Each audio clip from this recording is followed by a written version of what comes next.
Here we have our good place to start computer with the G1 Gaming 980 Ti from Gigabyte in. If we look at the user events results, you see for gaming we get a UFO, which is basically saying if it's excellent PC for gaming. The only thing they're complaining about, we've tested the one with the hybrid drive, not with the SSD, but other than that overall scores are excellent. If we scroll down, we can see here the CPU got in the 65th percentile, which again is above average, which is excellent. The graphics card we've actually got in the 80th percentile, which is very, very good, and this is for 980 Ti's, which basically says it's one of the better ones. But as we know, there are some higher models. The solid state hybrid drive also fared fairly well, and the RAM fared excellently. Now if we move on to 3D Mark, we've got a score of 14,360, which is an excellent score. As you can see here, with this kind of graphics card, we could see the physics score as the lowest part, which is CPU bound. So this is the point where you might start to really see some value by rather going for something like the 600-700K and even maybe overclocking it a bit. But we will do a few tests with that later on and demonstrate it as well. If we look at the online compared score, you can see it's better than 90% of computers, so this is really a serious gaming PC already as it is, and at the price we feel it's excellent value for money, and you really can do everything from serious 2K gaming into most games on 4K, which we'll demonstrate in the rest of this video. Here we have Dota running at 2K on the 980 Ti, sitting about 115 frames per second here, goes up to 118, there we're down to 114, but more than you'd need for playing something like Dota. This is Counter-Strike Go at 2K with the 980 Ti, seeing about 180, there 158 frames per second, back up to about 180. Let's just see if we find some action. There we're in the 200s, so we're definitely very comfortable on this one. So there we drop down to 157 with some particle physics, still 180, so no problem at all. Here we have Civilizations 5 running at 2K. We're seeing a nice 140 plus frames a second, with movement 144 frames per second.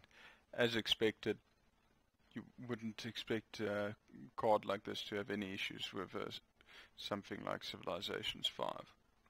Here we have Call of Duty 5, World at War, Nazi Zombies, running at 2K with a 980 Ti. As we'd expect to see, it's locked in completely at its 91 frame per second limit. It seems to be, no matter what you do, it with most modern almost higher end modern graphics card, it's stuck at that limit. Here we have Skyrim running at 2K. As you'd expect, it should stay with nice and high frame rates. There's 60 frames per second. Let's see if we get some more details for it to render. It seems to be very happy and staying at 60 frames per second. Here we have Borderlands the Pre-Sequel running at 2K. You see a nice 100 frames per second. Let's see what happens to that if we create a little bit of action here. Seeing 120 frames, 100, 90. Yeah, it seems to be staying around the mid-high 90s. There we actually dropped down to about 88. But not too bad. Seems to be perfectly fine running at 2K. And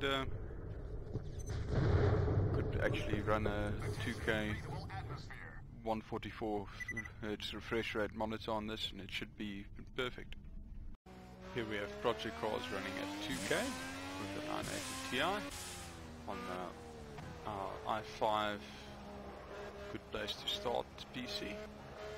This is significant because this is actually one of the few DirectX 12 games available at the moment. And the DirectX 12 games use a lot more of the CPU power if it's available, and that basically says with this kind of graphics card the i5 is more than enough, because we're seeing frame rates of between 150 and 130 frames per second, which is great. I mean, it's high enough that you could really actually get some of the benefit if you're running a 2K 144Hz monitor, especially if you have something like G-Sync, which will sync every frame to give you incredibly smooth image.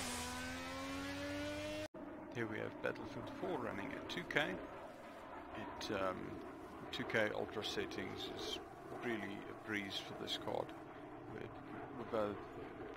The specific area on the test range is the lowest frames per second we normally find, and we're basically keeping above 100 frames per second. Saw 98 there. If we introduce some particle physics into it, drop down to 95, smoke effects, but still overall stays very nice and high. So ultra settings, Battlefield 4, not an issue at all at 2K. Here we have Fractured Space running at 2K. Seeing 100 plus frames per second, about 108 frames per second. If we fire some missiles in there, 110, 106. Frame rate really stays excellent. 115 frames per second. Not a problem at all. Going into the 120 frames per second. It really is very nice and smooth at 2K. Excellent game if you really want to appreciate the visuals of a serious graphics card. Here we have the 980 Ti G1 Gaming running on TimeSpy, and we got a very respectable score of 5,499, and that gives us better than 69% of tests ran on here. To put this in perspective, from the 970 G1 we jumped up from a 3,738. That's a 47% increase, which is very nice. Just to give you an idea, this is ran on our good place to start with the 6700K platform. We also did a test running on a 6-core platform with the card overclocked a little bit, and this card was able to score 6,200 in that specific benchmark. But overall, the 980 Ti remains an excellent gaming card for high settings at 4K, and you can run everything maximum basically on 2K. Here we have Arc running at P1440 on the 980 Ti G1 Gaming. Now this is a serious game for testing a graphics card, and as you can see we're getting nice playable frames, but this is the only game we've even bothered to test at P1440, as it's really at the time of making this video only this and Ashes of the Singularity that really test the graphics card to this point. We're seeing sort of just under 50 frames per second, which is perfectly playable for a first-person game. It's not ideal. You can consider lowering it a little bit if you want that stuck at 60 frames per second look, but overall very playable at the setting. If we quickly just lower it from epic to high, we can see what effects that has, and yes, then we're into the 70 frames per second. So you could probably play sort of a hybrid of high and epic for this game. But as we said, this is the only one we tested at P1440. Let's have a look at a little bit higher resolution. Here we have Arc running on epic settings at 2K. Now we can see this 980 Ti is starting to struggle a bit. We're seeing high 20 frames per second, sort of just under 30 frames per second, which to some people are playable, but I would say it's a little low for my liking. Let's see what happens if we change it from epic to high. That seems a bit more friendly. Now we're seeing mid 40 frames per second, which is what we saw on P1080 on Epic. So this would be perfectly playable. You have got some frame stutter a little bit, which should be expected with this frame rate, but not too bad. I would say this I'd consider playable. If we take it down a notch further and put it on medium, then we're still seeing sub 60 frames per second, but we're seeing around 50. So 50 frames per second is acceptable.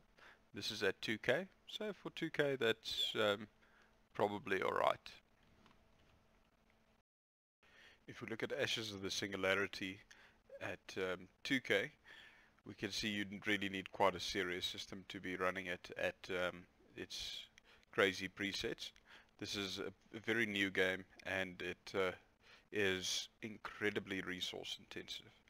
One of the interesting things to look at is how these lines compare. This is basically your total score is GPU and CPU, your overall system combined, which is the blue, and the CPU score is the green. So as we can see here, it's not too similar. It says quite a few areas the CPU could have handled a more serious graphics card at 2K. We're running it on our 4960X system with the 980 Ti G1 gaming. Overall, the system is the fastest one we have for multi-threaded programs. We actually saw it, the game utilizing all 6 cores at up to I think it was 84%, which is very impressive for a game. Most of the multi-threaded games don't quite get as high as this one. But what we saw here on crazy presets, we saw an average frame rate of 43 frames per second.